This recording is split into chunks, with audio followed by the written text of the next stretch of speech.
तो दोस्तों, मेरे छोटे से चैनल बायो इजी है में आपका स्वागत है। हम बायोलॉजिकल क्लासिफिकेशन अर्थात जीव जगत का वर्गीकरण वाला चैप्टर आप लोगों को अपने लैंग्वेज में समराइज करना चाह रहे हैं। उसको एससीईआरटी लाइन बाय लाइन उसको हम हिंदी में और इंग्लिश दोनों में समझाते हुए चलेंगे। आपको इसमें दिया है कि जो पहले वैज्ञानिक थे अरिस्टोटल, इन्होंने पहले ऐसे साइंटिस्ट थे जिन्होंने बायोलॉजिकल क्लासिफिकेशन अर्थात जीव जगत का वर्गीकरण में साइंटिफिक अप्रोच को अपनाया था।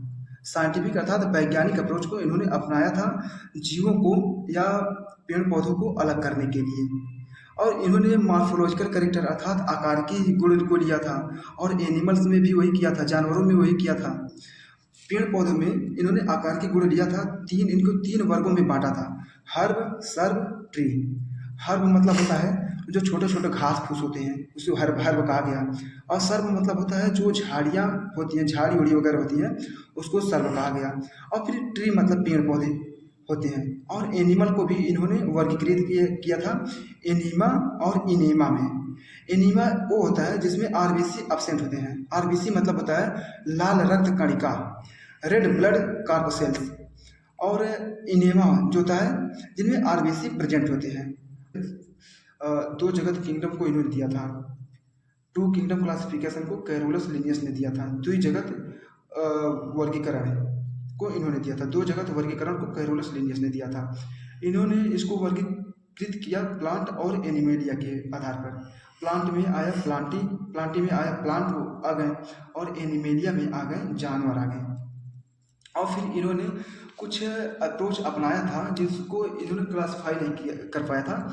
इसमें eukaryotic, prokaryotic, unicellular, multicellular organism को, फोटोसिंथेसिस ऑर्गेनिज्म को और नॉन फोटोसिंथेसिस ऑर्गेनिज्म को एक ही में रख दिया था, उनको अलग नहीं किया था। यूनिसेलुलर वो होते हैं जिनमें सिंगल सेल पाए जाते हैं, एकल कोशिका होती हैं, एक कोशिकी होती हैं। और मल्टीसेलुलर वो होते हैं जिनमें बहुत सारी कोशिकाएं होती हैं।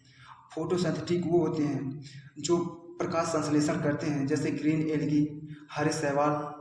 और नॉन फोटोसिंथेटिक वो हो गए जो फोटोसिंथेसिस अर्थात प्रकाश संश्लेषण नहीं करते हैं। प्रोकैरियोटिक में आ गए हमारे बैक्टीरिया आ गए। यूकैरियोटिक में जैसे हम लोग आ गए। इन सबको एक ही में इन्होंने रख दिया था, इनको क्लासिफाई नहीं किया था, अलग नहीं किया था। फिर उसके बाद आया तीन जगत प्रणाली, इसे थ्री किंगडम क्लासिफिकेशन कहते हैं। इसमें प्रोटिस्टा को ऐड किया गया था। प्रोटिस्टा के अंदर क्लोरेला, प्रोटोजोआ और क्लेमाइडोमोनास को रखा गया था।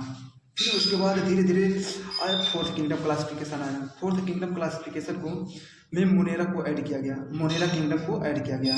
मोनेरा किंगडम वही है जो बैक्टीरिया वगैरह होते हैं, बैक्टीरिया को ही मोनेरा किंगडम में रखा गया। जितनी सारी बैक्टीरिया होती हैं उसको मोनेरा किंगडम के अंदर रखा गया, मोनेरा जगत के अंदर रखा गया। इसमें जैसे ब्लू ग्रीन एल्गी आते हैं, नीले हरित शैवाल। थैंक यू दोस्तों। इसके बाद हम अगला टॉपिक बाद में नेक्स्ट वीडियो में डाल देंगे। आज के लिए